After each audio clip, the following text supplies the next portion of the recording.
November 19th, 1860. A most gloomy day in Wall Street. Everything at a deadlock. First-class paper not negotiable. Stocks falling. George Templeton Strong. In New York, emotions were no less explosive, and George Templeton Strong, a conservative lawyer who distrusted Lincoln, began to keep track of events in his diary. The bird of our country is a debilitated chicken disguised in eagle feathers. We have never been a nation. We are only an aggregate of communities, ready to fall apart at the first serious shock. When Abraham Lincoln was elected president, there were 33 states in the Union, and a 34th, free Kansas, was about to join. By the time of his inauguration, 5 months later, just 27 states would remain. The suddenness of secession took everyone by surprise.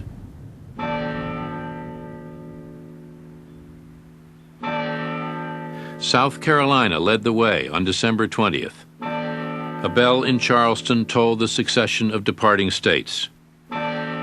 Mississippi on January 9th. Florida on the 10th.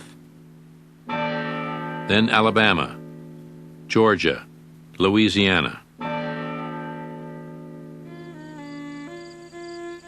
In Texas, Governor Sam Houston was deposed when he tried to stop his state from joining the Confederacy. Let me tell you what is coming. After the sacrifice of countless millions of treasure and hundreds of thousands of lives, you may win Southern independence. But I doubt it. The North is determined to preserve this Union. They are not a fiery, impulsive people as you are, for they live in colder climates. But when they begin to move in a given direction, they move with the steady momentum and perseverance of a mighty avalanche.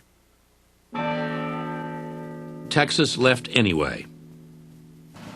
Even Virginia, the most populous southern state, birthplace of 7 presidents, seemed sure to follow. All the indications are that this treasonable inflammation, secessionitis, keeps on making steady progress, week by week.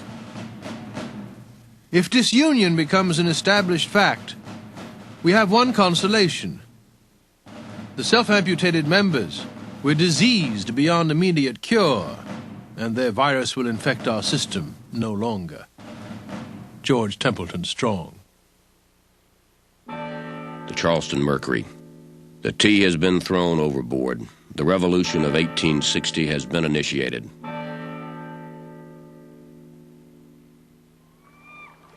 After South Carolina seceded, the handful of federal troops still stationed in Charleston withdrew to Fort Sumter, far out in the harbor.